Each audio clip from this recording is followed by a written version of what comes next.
kita mulai sama-sama. Pak Mustafa sudah siap slide-nya? Yes, Dad. Ya. Bismillahirrahmanirrahim. Assalamualaikum warahmatullahi wabarakatuh. Waalaikumsalam. Waalaikumsalam warahmatullahi wabarakatuh. Alhamdulillah. Wassalatu wassalamu ala rasulillah wa ala alihi sahbihi wa mawalah. Wala haula wala quwata illa billah. Bapak dan Ibu yang dimuliakan Allah, Alhamdulillah pada malam hari ini kita bisa berjumpa walaupun tidak secara langsung, tapi kita bisa berjumpa melalui online ya. Semoga Bapak dan Ibu semuanya dikaruniai kesehatan oleh Allah Subhanahu wa taala. Semoga kita adalah orang-orang yang kemudian nikmat yang Allah berikan kepada kita itu bisa menjadi jalan untuk makin mendekatkan diri kepada Allah.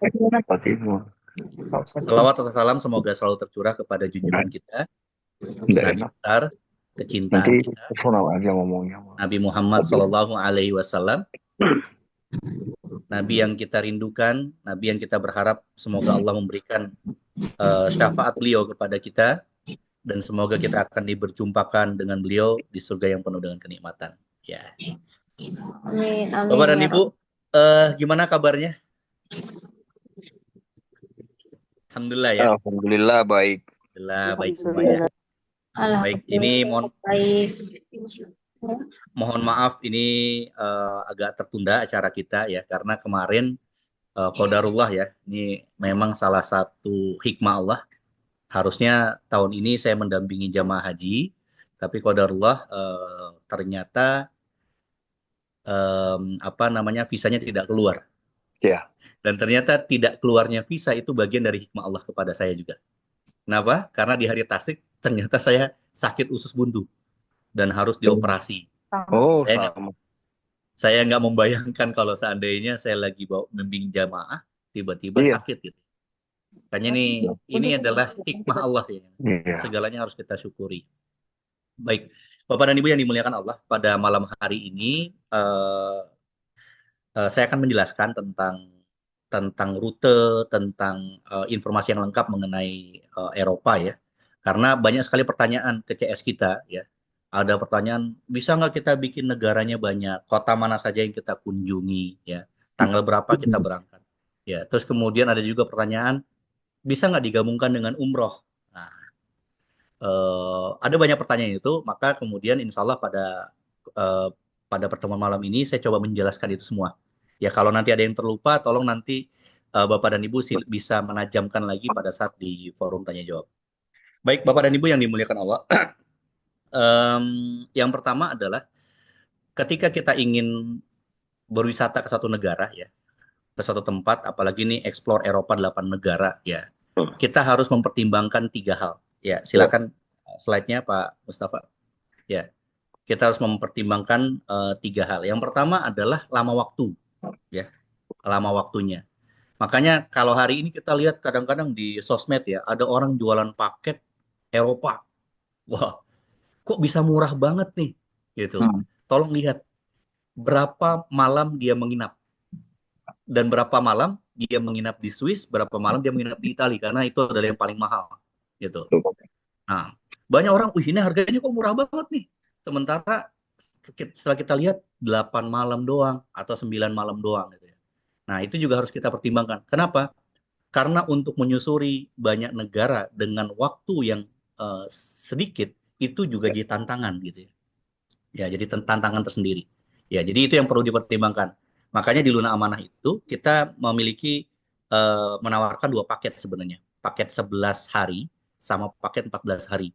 Nah, kalau 11 hari itu dikonversi menjadi jumlah malam di Eropa itu kurang lebih 8 malam. Ya. Kalau yang paket 14 hari itu dikonversi jadi 11 malam.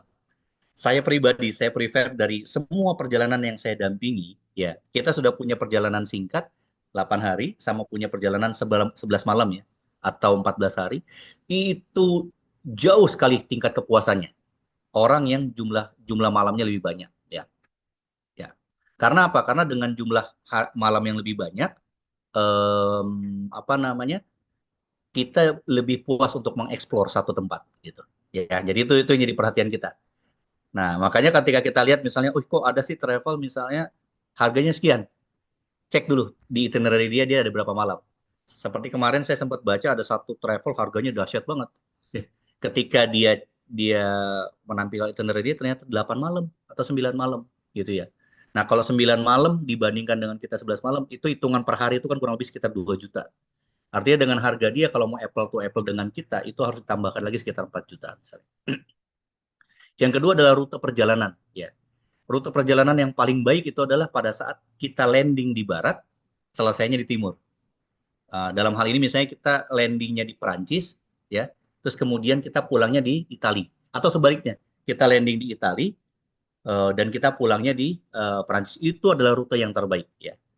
Dan em, rute ini Bapak dan Ibu itu harus disesuaikan juga dengan lama waktu ya. Nah, terkadang ada orang yang pingin portofolio kotanya banyak, pingin portofolio negaranya banyak ya. Akhirnya apa? Coba dibayangkan ya. Kalau seandainya kita mengelilingi Eropa Barat dalam waktu 8 malam, 8 negara. Artinya apa? Artinya rata-rata tiap malam kita ganti hotel. Tiap malam kita harus packing. Tiap malam kita harus buka koper. Tiap malam kita harus bongkar koper gitu. Padahal kita tahu di Eropa itu Bapak dan Ibu tidak ada porter. Jadi pada saat kita tiba di satu negara, ya, misalnya kita tiba di Paris nih, di Perancis ya, di Perancis kita masuk ke hotel, itu masing-masing kita akan bongkar koper. Kita ambil koper dari apa? Dari bus, kita akan bawa masing-masing ke kamar. Besoknya paginya sama kita akan ini. Makanya perjalanan yang paling enak sebenarnya adalah perjalanan di mana di tiap kota atau tiap negara kita bisa menginap paling tidak 2 malam. Misalnya di Perancis kita 2 malam, di Belanda kita 2 malam, di Italia kita 2 malam, di Swiss misalnya kita 2 malam. Wah itu cakep banget tuh. Nah itu ya. Terus yang ketiga ya yang perlu kita jadi pertimbangan juga adalah jumlah kota atau negara ya. Karena apa? Ini berhubungan dengan yang tadi nih. Ya, kalau ternyata kita hanya mengejar jumlah kota tanpa memperhatikan kenyamanan, itu yang terjadi adalah kita tuh kecapean. Ya, ini mungkin beberapa orang yang sudah pernah jalan di luar negeri ya. Saya dulu pernah waktu masih baru di rute perjalanan ini, yang kita kejar itu adalah banyaknya tempat yang kita kunjungi. Tapi kemudian kita tidak menikmati perjalanan. Ya. Bayangkan Bapak dan Ibu ya, ketika kita tiba di satu tempat, itu kayak kita lagi makan nih, ya.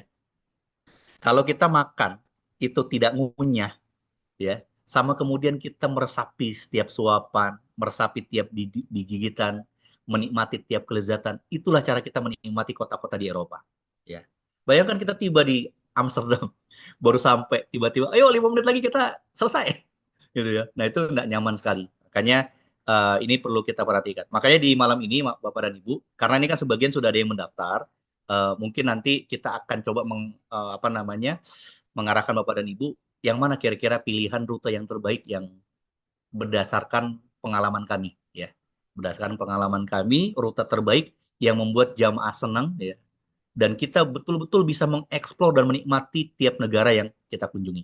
Nanti kita akan lihat dalam apa namanya pertemuan malam ini saya akan menyampaikan mungkin ada 3 itinerary. Lanjut Pak Mustafa. Oke, ini ada satu rute. Rute ini rute yang banyak dikerjakan oleh orang ya. Kita juga pernah melakukan ini ya. Itu rute 11 hari. Nah, 11 hari berarti 11 hari itu dengan perjalanan. Nah, di Eropanya berapa malam? Di Eropanya kurang lebih 8 malam. Nah, rutenya lanjut Pak Mustafa. Ya. Rutenya itu ya lanjut. Ya, oke. Ya, H1 kita berangkat, hari pertama kita berangkat, lalu kemudian ke yang pertama dulu. Kembali ke ya hari kedua kita tiba di Paris ya, lalu kemudian hari ketiga kita apa namanya city tour di Paris, lalu kemudian kita menginap di Paris dan hari keempat dari Paris kita berangkat ke Brussels, Belgia, jadi kita pindah negara, lalu kemudian malamnya kita di Amsterdam. Nah ini hari yang paling ini kalau kata rombongan ini hari paling sombong ya. Kenapa paling sombong? Karena makan sarapannya di Perancis, makan siangnya di Belgia, dan makan malamnya di Belanda. Wah, Paris, Brussels, Amsterdam. Ya. Lalu kemudian keesokan harinya kita pindah dari Amsterdam, kita mengunjungi beberapa desa di sekitar Belanda. Zaanstrecht itu adalah kota kincir angin, ya. Lalu kemudian kita langsung ke Cologne. Kita masuk ke Jerman, ya. Jerman dan kita menginap di Frankfurt, ya. Lalu kemudian di hari ke-6 kita pindah kota lagi. Dari Frankfurt kita melewati perbatasan dengan Swiss dan kita singgah di satu air terjun yang paling besar di Eropa namanya Rhine Falls, ya. Lalu kemudian kita ke Zurich. Nah, keesokan harinya di hari ke-7 kita dari Zurich kita ke pegunungan Titlis, ya, untuk menikmati salju abadi sana. Lalu kemudian kita melewati kota Vaduz di Liechtenstein dan kemudian kita ke kota Innsbruck, ya. Ini adalah bagian barat dari maaf, bagian barat daya, ya. Barat laut dari Austria. Dari Innsbruck kemudian ke arah selatan ke Verona, kota di Italia, lalu kemudian menginap di Milan. Di hari ke-9 kita ada Milan City Tour, lalu kemudian hari ke-10-nya kita pulang ke Indonesia, dan hari ke-11 kita tiba di Jakarta. Ya, rutenya kita bisa lihat di peta ini, ya. Nah, ini rute yang polanya hampir sama. Lanjut Pak Mustafa. Ini disebut dengan rute gigi hiu, ya. Jadi kita mulai dari Prancis dan diakhiri di Italia. Nah, ini rutenya. Ya, ini kota-kotanya tuh. Paris, Brussels, Amsterdam, Zaanstrecht, terus kemudian Cologne, Frankfurt, Rennes, Zurich, Titlis, Liechtenstein, Innsbruck, Verona, Milan. Ini 1, 2, 3, 4, 5, 6, 7, 8, 9, 10, 11, 12. 13 tempat, ya. 13 kota yang kita kunjungi. Nah, apa catatan dari rute ini? Ya, ini yang perlu kita perhatikan. Rute ini rute yang pendek, 8 malam, alias cuma 11 hari. Ini slide-nya muncul nggak ya? Kalau di saya kok muncul ya? Oh, muncul ya? Pak. Muncul Ustaz, Muncul. masih muncul. Muncul, Mungkin muncul, digeser, Ustaz. Bu Eni. Ada. Ada. Oke. Coba Bu Eni di otak-atik dulu. Oke. Apa catatan dari apa namanya? Ya, ini masih peta, Mbak Nina. Ya. Catatannya apa dari rute yang ini? Ya. Yang pertama, Bapak dan Ibu, next, Pak Mustafa. Ya, catatan dari rute ini. Yang pertama, nah ini terus terang kita harus melakukan flash visit, ya. Kita itu datang ke satu tempat itu nggak bisa lama gitu. Ya, jadi kunjungannya tuh harus betul-betul rigid, cepat dan tepat waktu. Wah, ini terus terang ini nggak nyaman dan ini pernah dialami oleh jamaah, ya, dan beberapa teman-teman yang melakukan ini memang terkesan banyak, tapi kemudian apa yang terjadi? Pada ngeluh, ini kok kita kayak lari-larian gitu, ya. Jadi kita nggak bisa menikmati gitu. Ibarat kita makan, kita nggak bisa mencerna makanan gitu. Dan kita itu lebih mengejar portofolio. Sama halnya misalnya hari ini, bisa nggak kita jalan-jalan di 3 provinsi dalam satu hari? Nah, bisa. Kita ke Jakarta, terus kemudian Jakarta Selatan, ya. Lalu kemudian kita ke Depok, habis itu kita ke Tangerang. Itu udah 3 provinsi tuh. DKI Jakarta, Jawa Barat, sama Banten. Tapi yang kita dapat tuh cuma pinggiran-pinggirannya aja.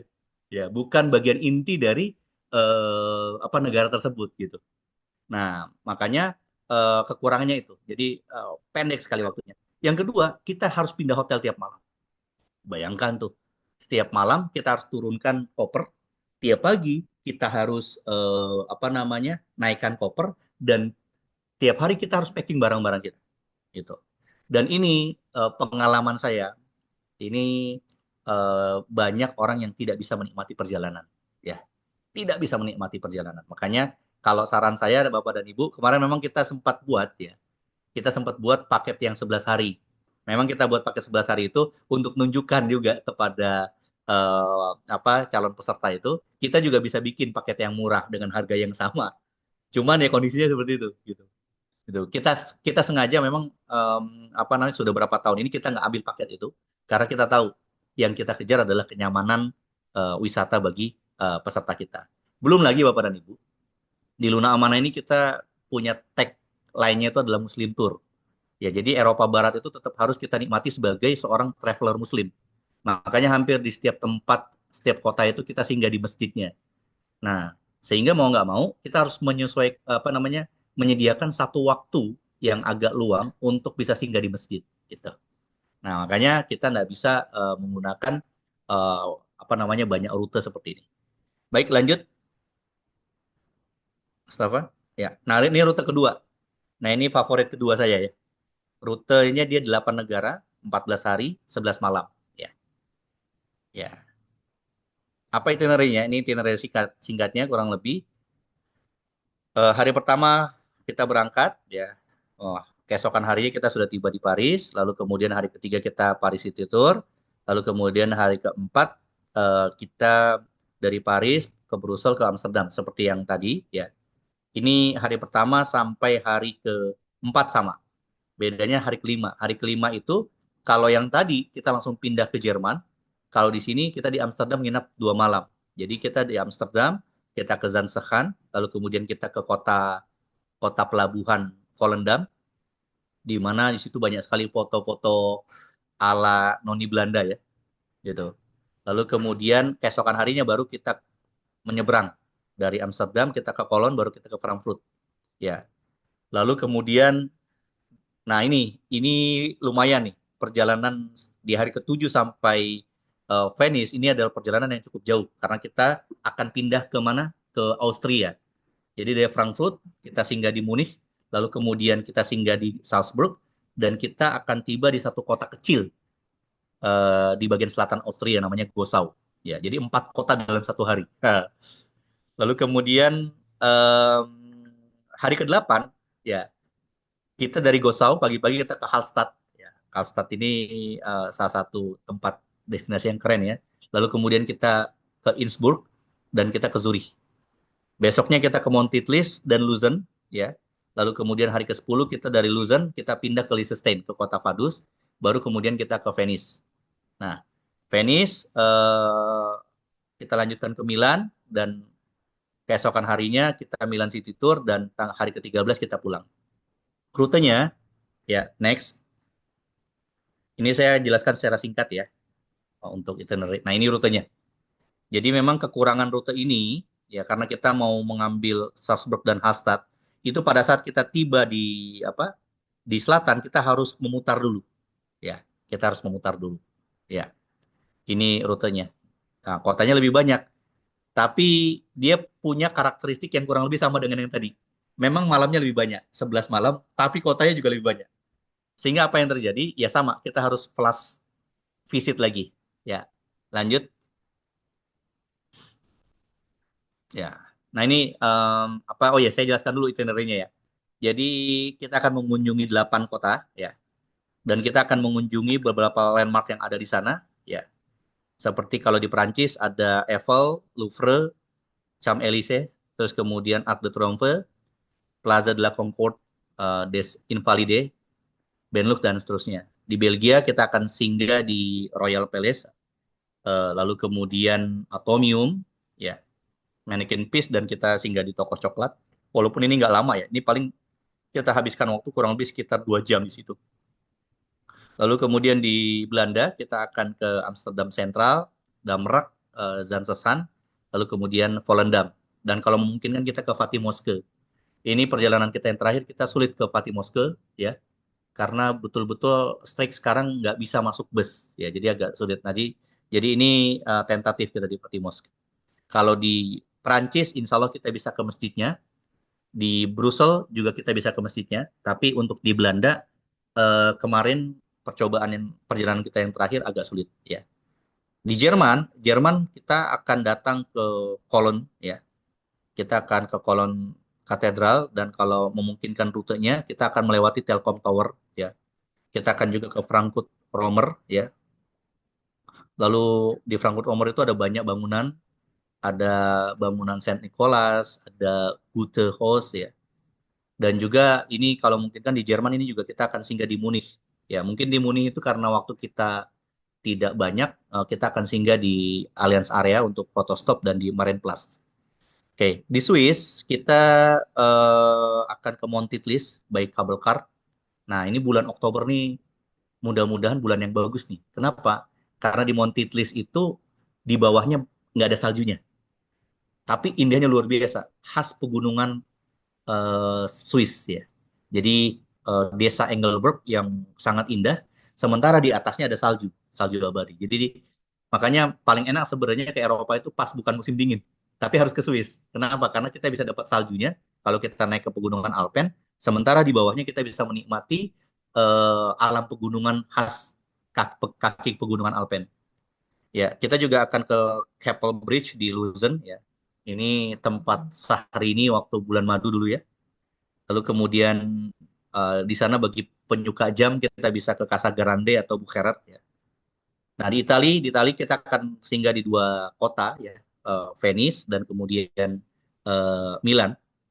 Banyak yang dikunjungi di situ ya, dari Sforza Castle, Duomo, San Siro, Plaza de Castello ya, Vittoria Emanuel itu kayak apa namanya etalase belanjanya sana ya. Lalu kemudian di Austria kita akan ke Hallstatt ya, lalu kemudian Innsbruck, lalu Salzburg. Dan Liechtenstein itu kita ke kota tua Vaduz. Ya.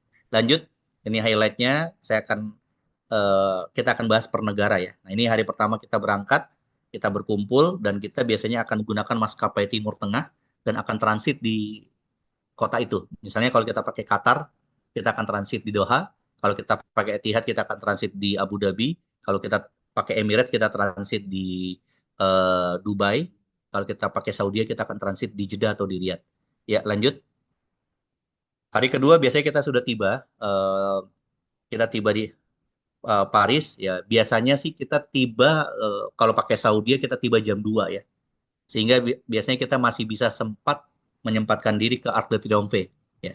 Kita ke Arc de Triomphe, lalu kemudian malamnya kita langsung ke Eiffel. Ya. Habis itu kita langsung pulang ke hotel untuk beristirahat. Ya, hari ketiga lanjut. Ya. Nah, hari ketiga kita akan keliling Paris. Ya. Nah, kita akan keliling Paris.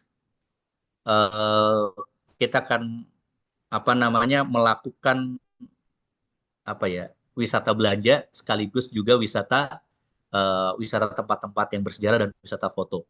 Kita akan ke Eiffel, tapi Eiffel dengan latar belakang siang. Ya. Kita juga kalau memungkinkan kita akan ikut namanya batobus menyusuri Sungai Seine. Nah, tapi ini opsional ya. Lalu kemudian kita akan melewati Notre Dame, terus kemudian kita akan ke apa namanya eh, museum ya, foto di museum sana ya. Lalu kemudian, nah ini biasanya nih kesukaannya ibu-ibu nih ke Galeri Lafayette. Nah, ini etalase barang-barang branded dunia. Jadi kalau pingin melihat brand ternama, muncul pertamanya di sini di Galeri Lafayette. Ya. Lanjut, oke. Hari keempat kita lanjutkan perjalanan untuk pindah negara. Nah ini yang perjalanan sombong. Ya, sarapan pagi di Perancis, ya, makan siang di Belgia, makan malamnya di Belanda. Nah, kita akan mengunjungi Brussels. Di Brussels itu kita akan mengunjungi 3 titik. Titik yang pertama kita akan sholat di masjid besarnya, lalu kemudian kita akan ke Grand Place. Ya. Grand Place itu alun-alun yang di situ ada banyak sekali bangunan bersejarah. Sekaligus juga tidak jauh dari situ kita akan melihat patung kecil, patung anak. Kalau kita nyebut anak kurang ajar, karena patung anak pipis. Tapi patung ini adalah patung kurang ajar yang paling banyak dikunjungi oleh orang di seluruh dunia. Gitu ya. Jadi saya awalnya pertama kali saya datang ke Belgia, saya nanya, itu mannequin piece itu sebesar apa ya? Ternyata pas sampai di sana, itu patung yang ukurannya cuma 60 cm. Nah, di samping mannequin piece ini kita akan singgah juga namanya di Rudolf Brown ya. Rudolf Brown coklat. Nah, ini kenapa kita ke sana? Karena satu-satunya coklat yang sudah punya sertifikasi halal. Nah, ini rombongan Indonesia suka sekali ke sana. Dari situ kita baru kemudian ke Atomium, ya baru kemudian kita lanjutkan ke Amsterdam. Ya. Lanjut hari kelima. Bagus sih Kak, kalau nama. Oke. Hari kelima kita kan sudah tiba di Amsterdam pada malam harinya, maka pagi harinya kita akan berkeliling di sekitar Amsterdam. Ya, ada dua kota yang menarik untuk dikunjungi. Ya, ya, yang pertama adalah Zaanstad. Ya, ini fotonya ini adalah di Zaanstad. Ini adalah kota yang dulunya banyak sekali kincir anginnya. Ya, ini adalah kota industri pada awal masa revolusi industri ya. Lalu kemudian kita ke Volendam. Ya, oke. Lanjut hari ke-6. Hari ke-6 kita pindah ke Jerman. Ya, oke. Kita akan berangkat dari Amsterdam kita ke Cologne. Nah, ini makanya Bapak dan Ibu, kalau seandainya kita punya itinerary yang tidak terlalu padat ya, kita bisa menikmati misalnya di Kolon ya. Kolon ini sebenarnya ada satu tempat belanja yang bagus tuh, misalnya untuk ibu-ibu. Cuman terkadang karena waktu kita terlalu padat, eh, kita nggak sempat untuk berbelanja di situ. Tapi ada satu tempat yang wajib kita kunjungi di sana. Apa itu? Masjid Kolon. Nah ini masjidnya ini ada fotonya ya.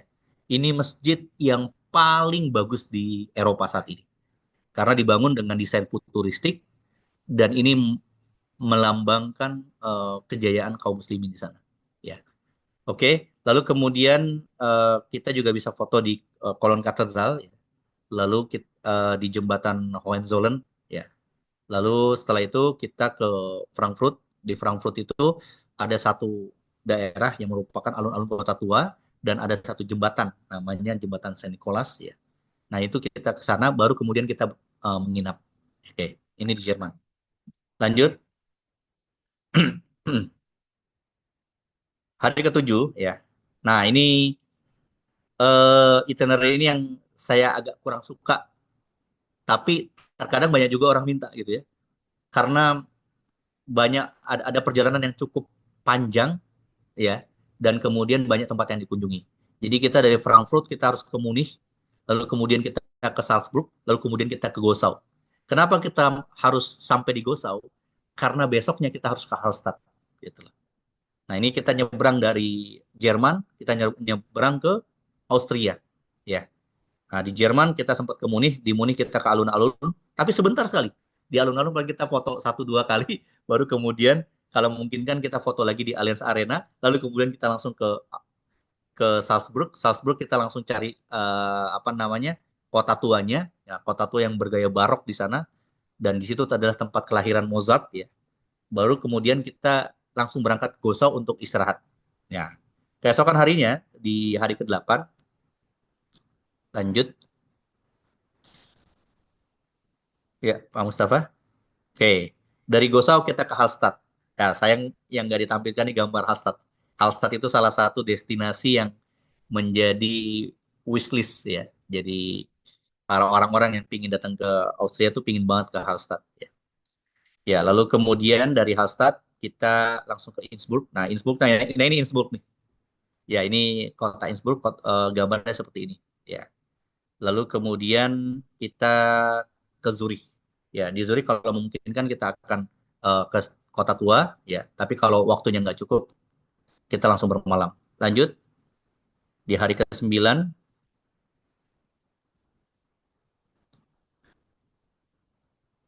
ya. Nah, hari ke-9, kenapa hari ke-9 ini adalah hari yang cukup melelahkan. Karena apa? Karena kita akan naik di ketinggian yang lumayan ekstrim ya. Kalau nggak salah itu, saya lupa 3.000 berapa itu ya. 3.500 kalau nggak salah ya.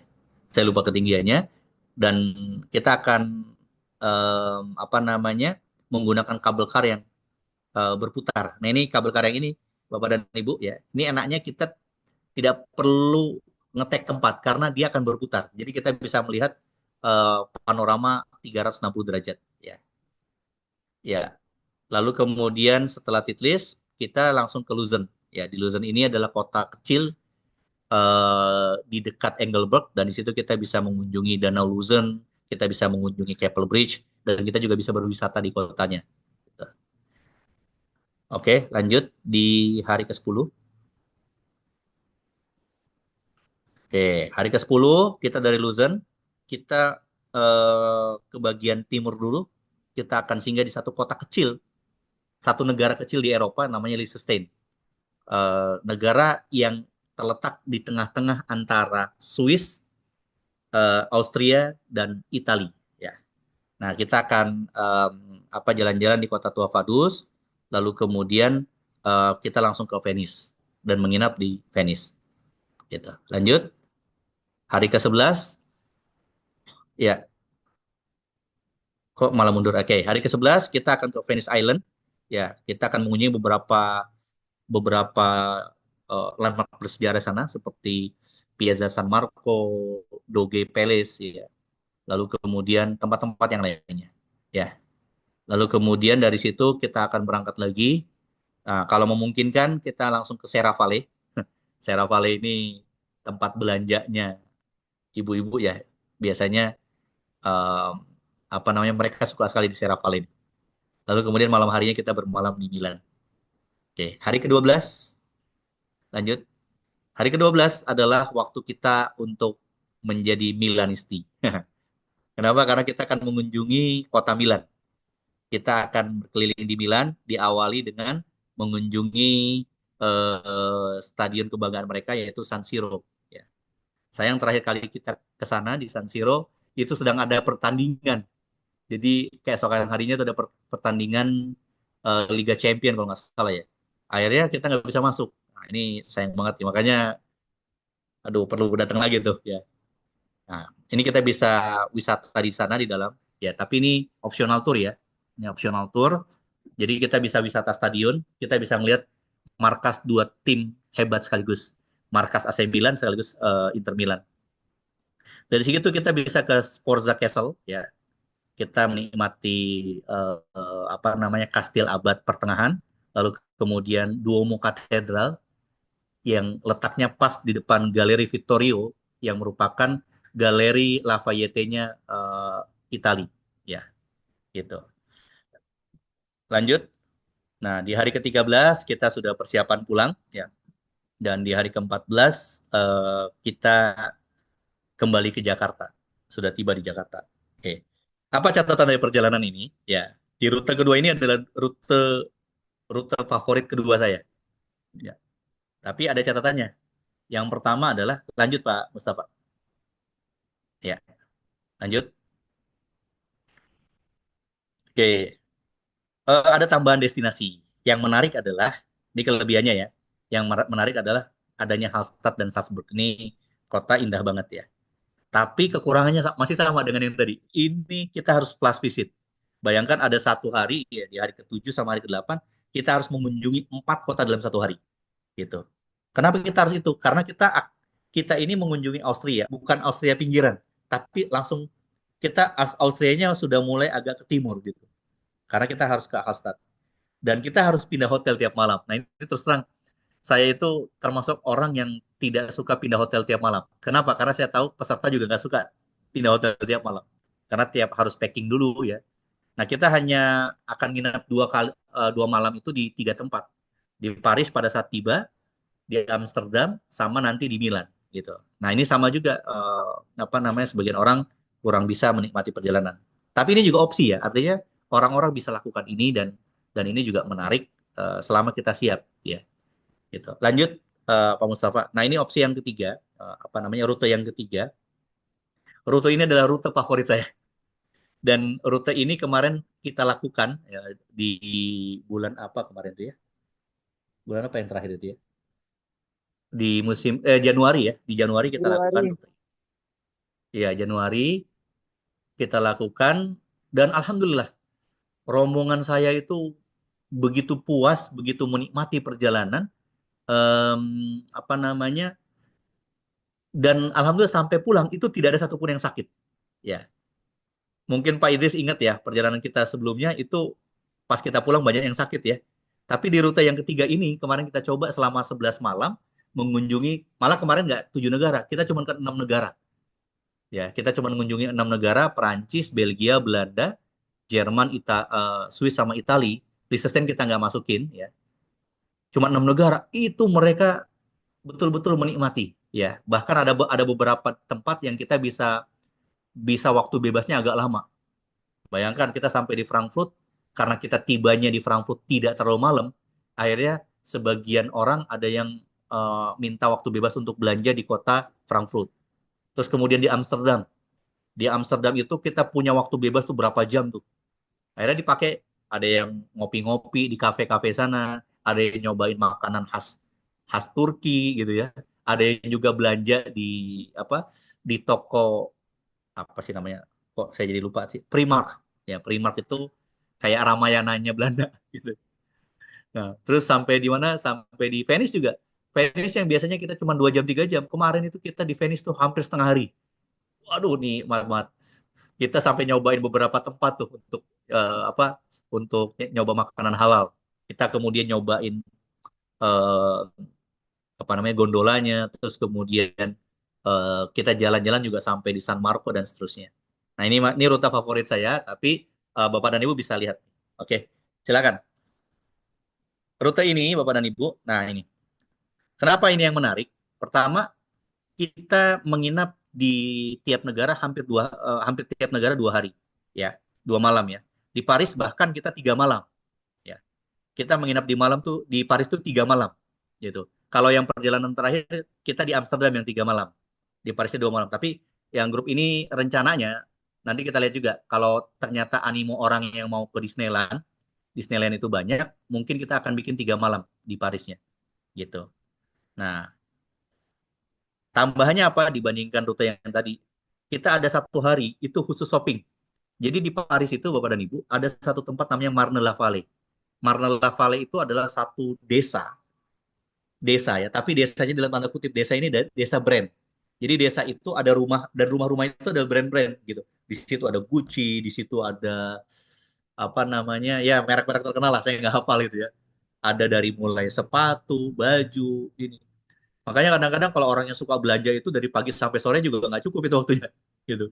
Makanya biasanya kalau kita apa ke ke sana itu biasanya kita tandem dengan Disneyland. Bagi yang nggak belanja ya udah kita jalan-jalannya ke Disneyland, gitu ya. Tapi ada juga yang mau belanja mau ke Disneyland juga. Ya caranya apa? Mereka belanjanya pagi-pagi, siangnya ke Disneyland, gitu. Ya. Nah hari kelimanya hampir sama dengan yang tadi. Nah, cuman kita menginap di Amsterdam 2 malam, ya. Lalu kemudian di Jerman tetap 1 malam, tapi di Zurich kita 2 malam, ya.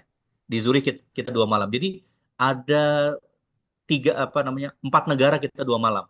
Perancis, Belanda, Swiss, Italia. Bahkan di Italia itu kita 3 malam karena kita menginap di Venice 1 malam dan di Milannya 2 malam.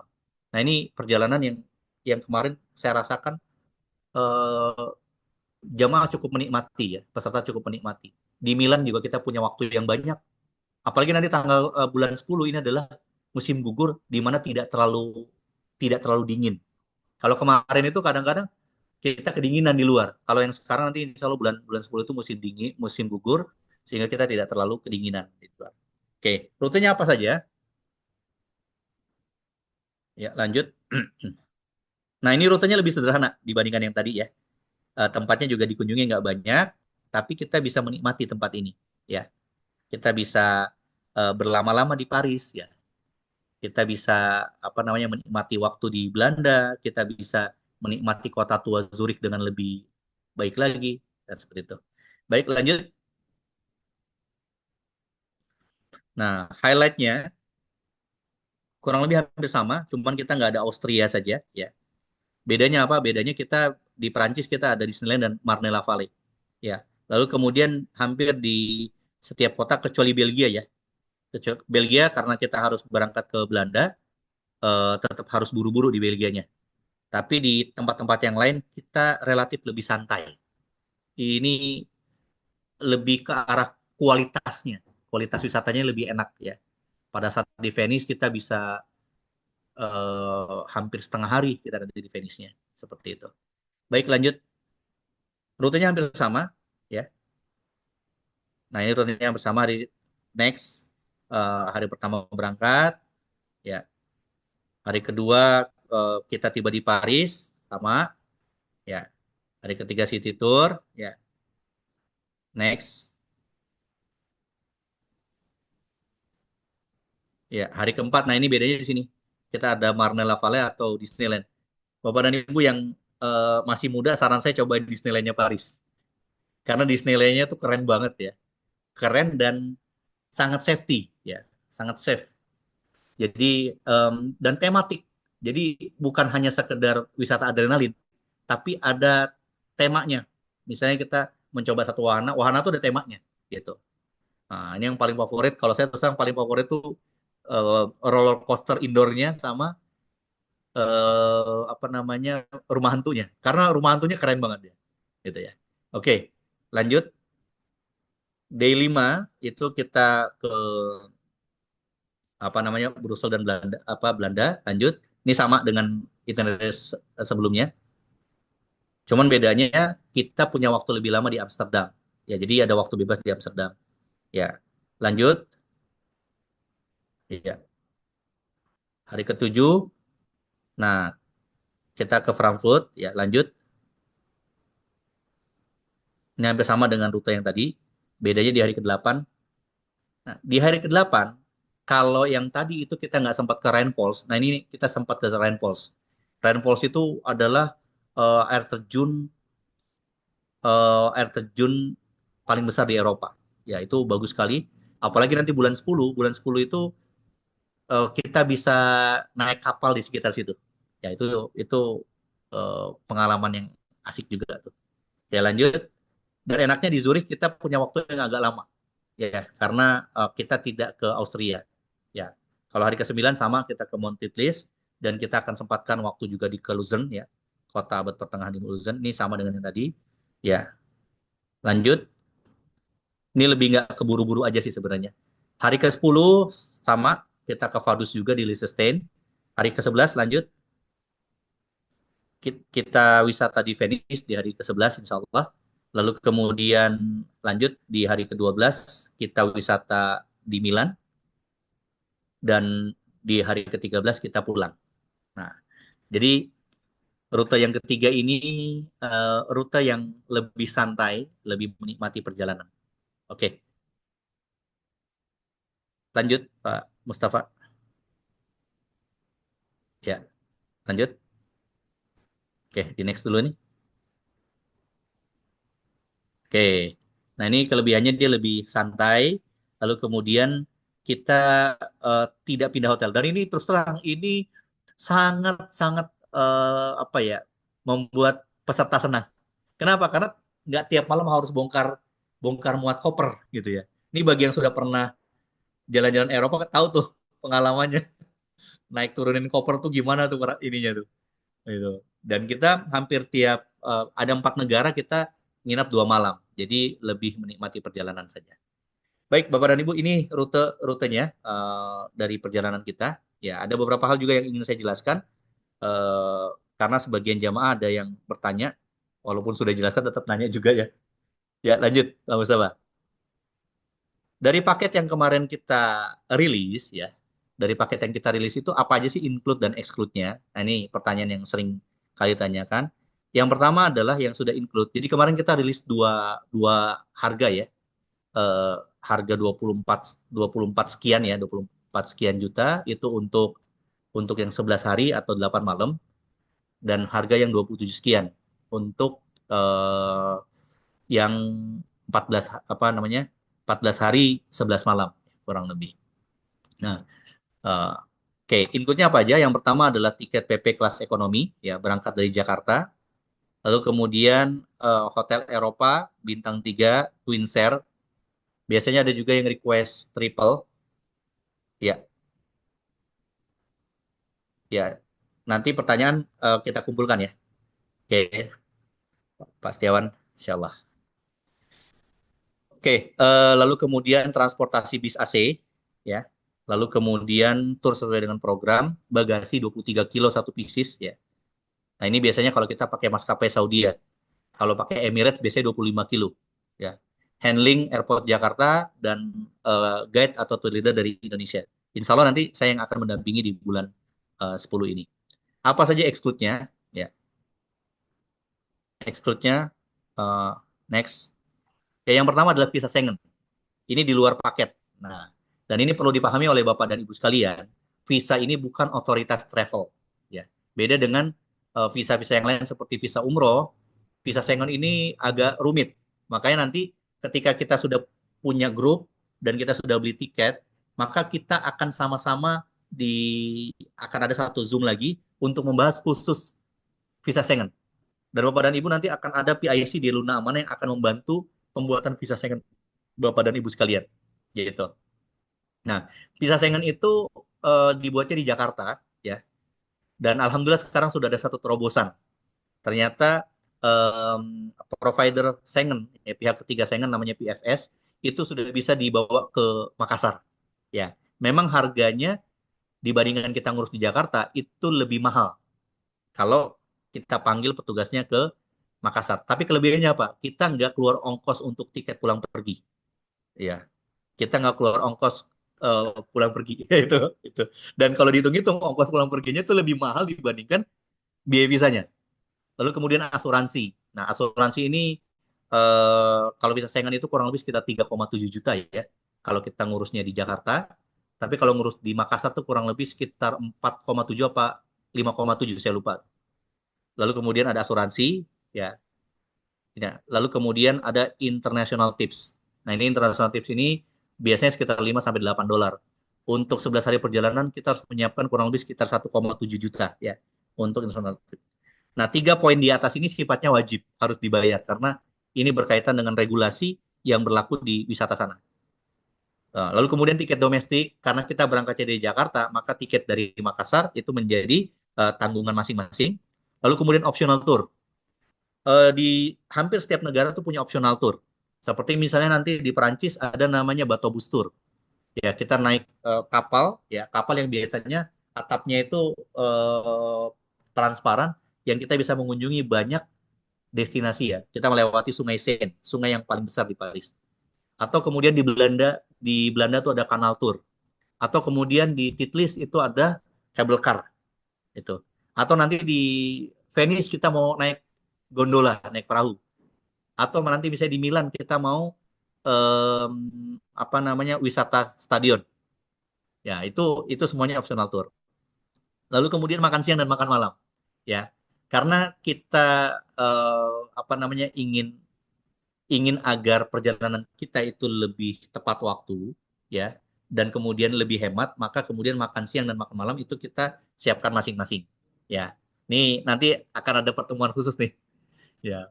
Oh, gimana caranya? Oh, gampang. Ini kita sudah perjalanan kesekian ini, alhamdulillah mudah kok untuk menyiapkan makan siang dan makan malam, gitu ya.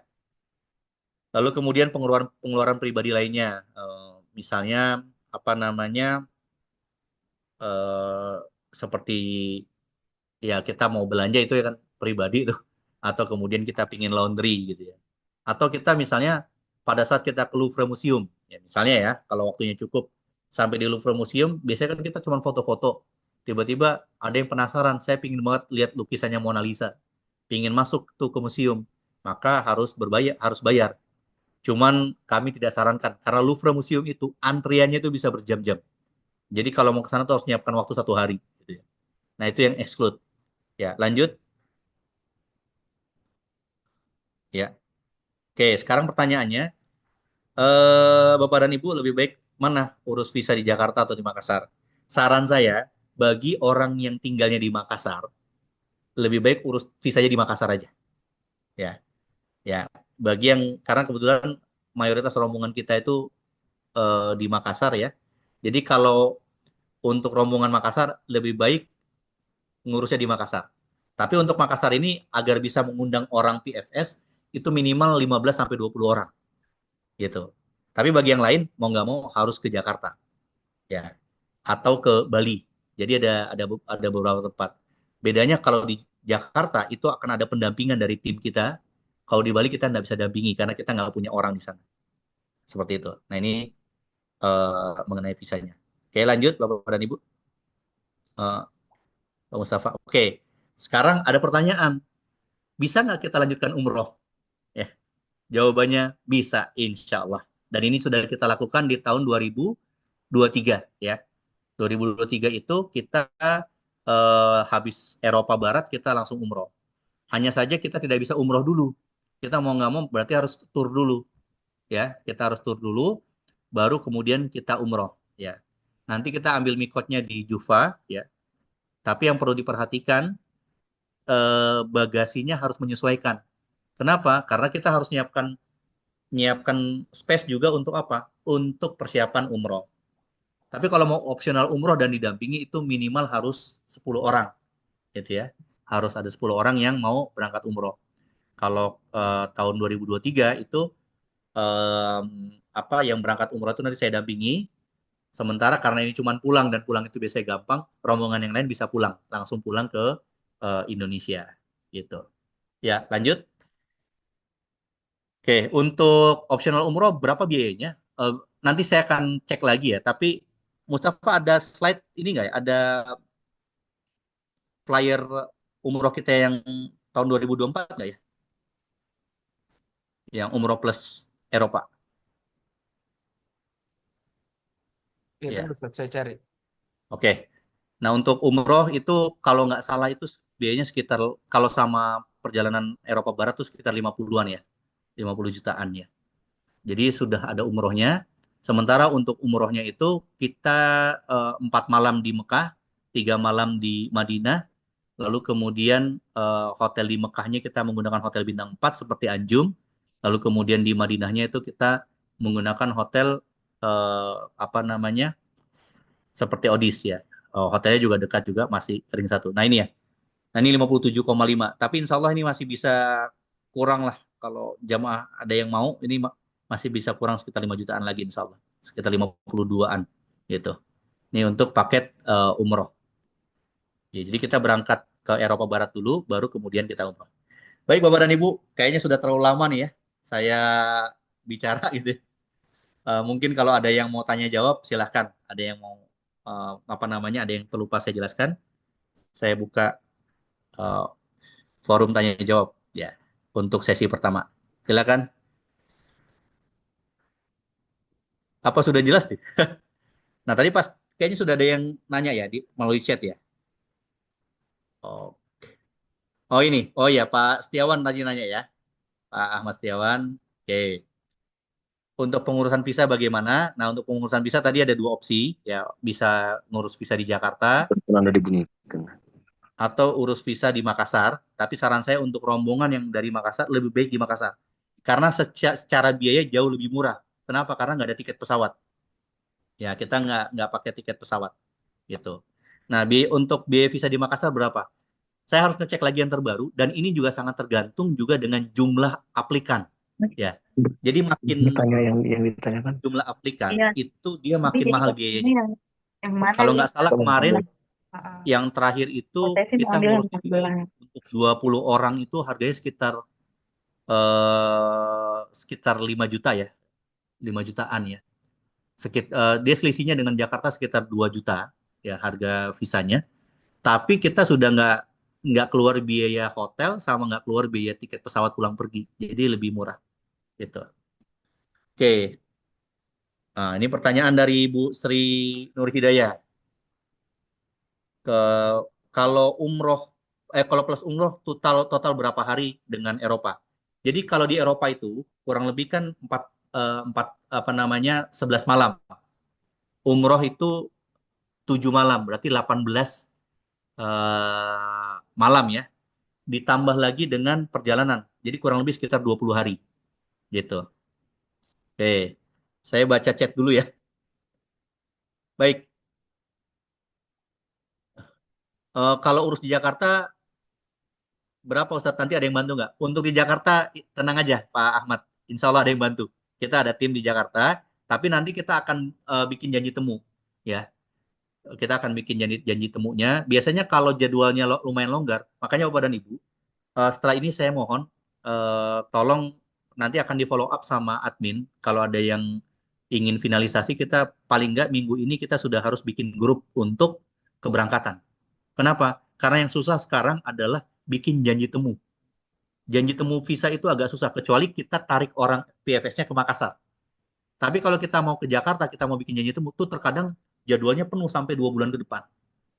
Dan kalau kita pingin dapat apa namanya slot slot premium, itu kita harus nambah biaya itu kurang lebih sekitar 1 jutaan, gitu. Makanya saran saya nanti setelah pertemuan ini, Bapak dan Ibu kalau ada yang ingin bertanya lagi silahkan. 1-2 hari ini saya masih standby di Makassar ya. Jadi silakan kalau ada yang bertanya. Minggu ini paling tidak kita sudah terkumpul satu grup untuk berangkat sehingga kita sudah punya jadwal pembuatan visa, gitu ya. Oke, nanti kalau kita sudah punya jadwal visa, nanti insya Allah akan didampingi. Nah, bagaimana tentang pengurusan visa? Nggak usah khawatir. Untuk pengurusan visa nanti kita akan bikin Zoom tersendiri. Bapak dan Ibu akan diajari bagaimana merapikan dokumen. Karena terus terang, Eropa ini agak beda pembuatan visanya. Dia mirip dengan Amerika, tapi levelnya di bawah sedikit Amerika lah. Sehingga karena kita punya pengalaman yang banyak untuk pengurusan visa, ya, kita akan kasih tahu cara-caranya kepada Bapak dan Ibu sekalian, gitu ya. Nah, untuk persyaratannya nanti akan dijelaskan di pertemuan yang lain, ya. Bu Alia ya, nanya persyaratan untuk buat visa. Oke. Untuk dari Surabaya, gimana bikin visanya? Ada dua pilihan. Pilihannya bisa bikin visa di Denpasar, Bali, atau bisa bikin visa di Jakarta, gitu. Tapi bedanya kalau di Jakarta, kita bikin visa itu akan didampingi, gitu. Baik, tadi pertanyaan Bu Haja Aryani ya. Oh, umroh dulu atau tur dulu? Kita tur dulu, Bu. Ya, kita tur dulu, baru kita umroh. Ya, oke. Nah, baik, ada pertanyaan. Oh, biaya visanya semua jadi berapa kalau di Jakarta? Kalau di Jakarta itu biaya visanya di luar asuransi itu kurang lebih sekitar 3,7 ya, 3,7 juta. Sementara kalau asuransinya itu beragam ya, tapi kita biasanya ada yang sampai 1,5, tapi kita biasanya pakai yang 800 ya. Kita pakai yang murah saja gitu. Nah, kalau biaya lainnya kayak tiket pulang pergi, nah itu jadi masing-masing aja itu gitu. Oke. Oke, jadi opsi perjalanan yang dipakai yang berapa negara ya? Karena berharapnya ada Austria. Nanti makanya ketika grupnya sudah terkumpul, kami akan tanyakan kepada jamaah ya, lebih milih yang mana. Nanti kita akan pilih pilihan terbanyak gitu. Oke. Untuk yang dari Ternate. Nah, ini Pak Polisi nih ya. Masya Allah. Ya, ini enak nih kita ada Pak Polisi, ada Pak Tentara juga nih, Pak Ahmad. Pak Ahmad bukannya tinggal di Papua, udah pindah ke Bandung sekarang. Oh, Masya Allah. Oke. Oke, untuk yang di Ternate, Pak, saya lusa ke Ternate ya, Pak Bari. Tolong nanti diajak makan-makan ya. Saya ke Ternate besok lusa Ya, insya Allah. Ustaz. Ya, ya. Hari Siap, Jumat. Ustaz. Ya Allah. Ustaz ya. Oke. Ternate itu bisa pilih yang Makassar, ya. Kalau memang ternyata lebih ringan di Makassar, silakan di Makassar. Atau Jakarta juga bisa. Oke. Peserta rombong dari Pak Budi ya. Pak Budi peserta rombongan ada berapa orang? Grup baru kita buat kalau pesertanya sudah minimal 30. Ya, 30 orang. Ya, jadi nanti ketika sudah 30 orang, baru kita bikinkan satu grup WhatsApp, lalu kemudian kita bikin apa namanya? em, kita mulai nyari tiket tuh, nyari tiket dan jadwal janji temu visa. Nah, ini Bu Eka Sanusi. Kalau saya Banjarmasin, berarti wakilkan ke Luna aja ya bikin visanya. Nggak bisa diwakilkan. Ya, Bu Eka, untuk bikin visa itu tetap harus orangnya. Mungkin Ya, nama yang benar. paling kita paling nanti travel hanya membantu merapikan dokumen. Merapikan dokumen. Karena apa? Karena pada saat pembuatan visa itu ada dua tahapan. Tahapan pertama adalah tahapan dokumen. Jadi dokumen itu nanti akan diverifikasi. Lalu kemudian yang tahapan kedua itu adalah tahapan wawancara dan biometrik. Jadi kita harus sampai di sana, lalu kemudian kita diwawancara. Lalu kemudian direkam data biometrik kita dari foto kita, terus kemudian sidik jari kita. Nah, biometrik dan data ini tidak bisa diwakilkan, gitu. Ya, jadi kecuali bagi orang yang sudah pernah menggunakan visa Schengen, yang punya visa Schengen aktif eh, 5 tahun terakhir. Ya, misalnya contoh misalnya Pak Idris nih, Pak Idris kan baru berangkat nih kemarin ke mana? Ke Skandinavia. Itu pakai visa Schengen. Visa Schengennya sudah nggak berlaku sekarang, tapi biometriknya masih berlaku. Itu nggak perlu lagi ke Jakarta, gitu. Ya, ya jelas ya Bu Eka ya. Oke. Terus kemudian Bu Misdar dari Luk Banggai, ya Luk Banggai bisa urus ke Makassar. Saran saya tetap di Makassar aja ya, karena kalau ke Jakarta kejauhan. Di Makassar kan lebih enak ya. Oke. Assalamualaikum Pak Ustadz, salam dari Timur Leste. Wah, siapa yang dari Timur Leste nih? Oke, baik. Kalau tahun depan bulan berapa ada keberangkatan? Kalau untuk tahun depan kita belum ada perencanaan ya. Eh, Kalau belum ada perencanaan tanggal berapanya. Oke. Kalau buat visa wajib hadir semua nggak? Anak kan anak-anak lagi sekolah. Nah ini sayangnya pembuatan visa itu harus ada orangnya dan harus hadir, walaupun anak-anak ya. Makanya nanti kan ada pemilihan janji temu. Nanti Pak Ahmad bisa atur tuh janji temunya apa namanya kapan gitu. Ya. Baik, untuk pendaftaran terakhir kapan? Ya, Bapak dan Ibu, saran saya sih, ini saya ada beberapa pertimbangan yang perlu kita perhatikan. Yang pertama adalah tiket ya. Tiket ini terkadang harganya suka naik turun. Saya khawatir kondisinya bisa naik dan itu melebihi dari budget kita. Terus yang kedua, ini kondisi euro. Euro tuh naik terus. Pada saat kita rilis harga ini, itu harga euro tuh masih sekitar 16.000 sekian ya. Sekarang harga euro sudah 18 ribuan. Nah ini ngeri banget itu ya. Gitu. Ya. Oh, ini ada Andi Kasmi ya dari Timur Leste. Ini masih di Mekah atau sudah pulang nih ke Timur Leste? Oke. Baik, Bu Eka, pertanyaan lagi. Berarti nanti saya kedutaan Surabaya. Lebih dekat atau di Jakarta? Kalau saran saya di Jakarta aja, Bu Eka. Ya, karena nanti di Jakarta ada pihak dari Luna yang Mbak bantu. Untuk Kendari bagi Bu Masriwati ya. Bu Masriwati ini apa namanya untuk Kendari bisa bikin di Makassar. Kalau memang ternyata kan banyak juga orang Kendari yang ternyata orang Makassar ya. Kalau ternyata punya keluarga di Makassar lebih baik di Makassar. Kalau tiketnya lebih murah. Tapi kalau ternyata lebih sulit ya bikinnya di Jakarta saja. Kalau tiketnya harganya sama aja gitu ya. Oke. Mbak Nina, ini Mbak Nina yang Surabaya, Madura bukan ya? Dokter Nina ya? Ya. Nah, biaya all buat optional tour berapa? Macam-macam ya. Kalau Batobus itu kalau nggak salah sekitar 15 euro ya. Batobus itu 15 euro. Terus Kanal Tour itu kurang lebih sekitar hampir sama 15 euro, berarti 30 euro. Terus kemudian Titlis. Titlis itu kalau nggak salah sekitar 100 euro Pak ya. 100 euro. Terus kemudian San Siro itu kurang lebih sekitar 35 euro. Terus kalau apa gondola di Venice itu kurang lebih sekitar 25 euro. Em, Mungkin harus nyiapkan kalau pingin semuanya ya, pingin optional tour semuanya mungkin sekitar 200 ya. Sekitar 150 sampai 200 euro kayaknya. Gitu ya. Oke, oh ini Mbak Nina ya, Insya Allah. Bu Dokter ya. Nah, baik ini kayaknya sudah saya jawab semua ya yang ada di sini. Saya takutnya kecepatan nih ngejawabnya nih karena langsung langsung jawab. Baik, ada lagi yang mau bertanya melalui sebentar. Ya, oke. Ada yang pingin raise hand, bertanya langsung atau eh, ini lagi? Ya. Baik, jadi saya coba simpulkan ya, Bapak dan Ibu, untuk jadwal kita saat ini sepertinya akan kita kerucutkan di Oktober, keberangkatan Oktober, karena kita masih punya waktu ya. Sekarang bulan apa Juni, jadi kita masih ada waktu Juli, Agustus, September, Oktober, 4 bulan.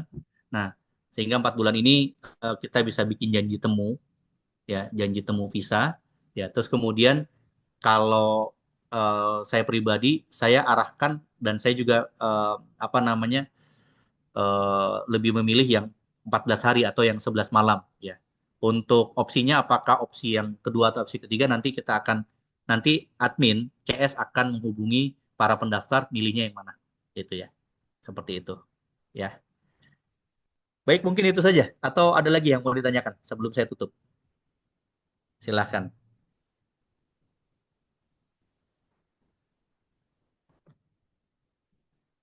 Ya. Wah, ini Masya Allah nih ada 76. Ya, 76 peserta ya. Ya, baik. Ya, alhamdulillah mudah-mudahan apa yang saya sampaikan bisa jelas bagi Bapak dan Ibu sekalian ya. Saya berharap mudah-mudahan kita bisa segera merampungkan grup yang ada dan kita bisa berjalan di bulan Oktober ini. Ya. Dan mudah-mudahan perjalanan ini adalah perjalanan yang Allah ridhoi juga ya. Baik, mungkin itu Bapak dan Ibu yang bisa saya sampaikan. Semoga apa namanya merupakan nilai kebaikan bagi kita semua. Lebih dan kurangnya saya mohon dimaafkan. Saya ucapkan terima kasih atas atensi Bapak dan Ibu sekalian. Ya, subhanakallah wa bihamdika asyhadu an la ilaha illa anta astaghfiruka wa atubu ilaik. Billahi taufiq wal hidayah. Oh, iya, ada pertanyaan terakhir nih, mana, Pak? Pak Ustadz, Oktober sekitar tanggal berapa ya? Jadi gini, tahapan kita beli tiket itu nanti eh, ketika kita sudah punya grup, ya, kita sudah punya grup, misalnya ternyata grup pendaftar kita ini total ada sekitar 40 orang nih misalnya. Ya udah kita masukin ke dalam satu grup.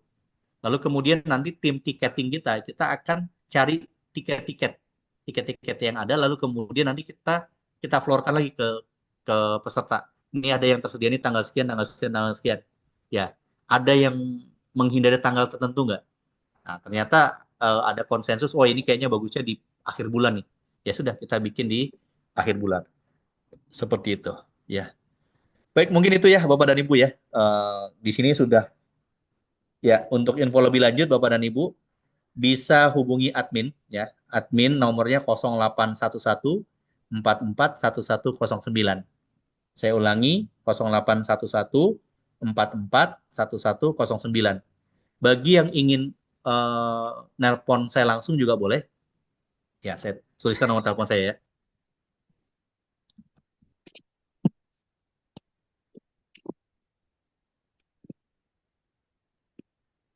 Ya, nomor telepon saya 0812 103 28025.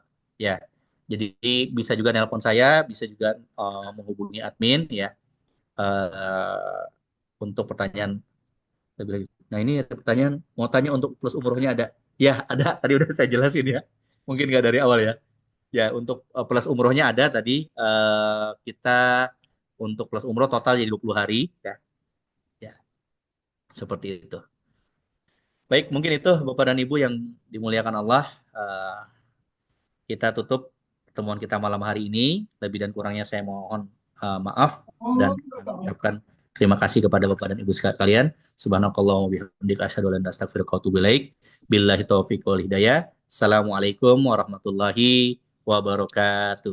Waalaikumsalam warahmatullahi wabarakatuh. Assalamualaikum warahmatullahi wabarakatuh. Iya, insyaallah.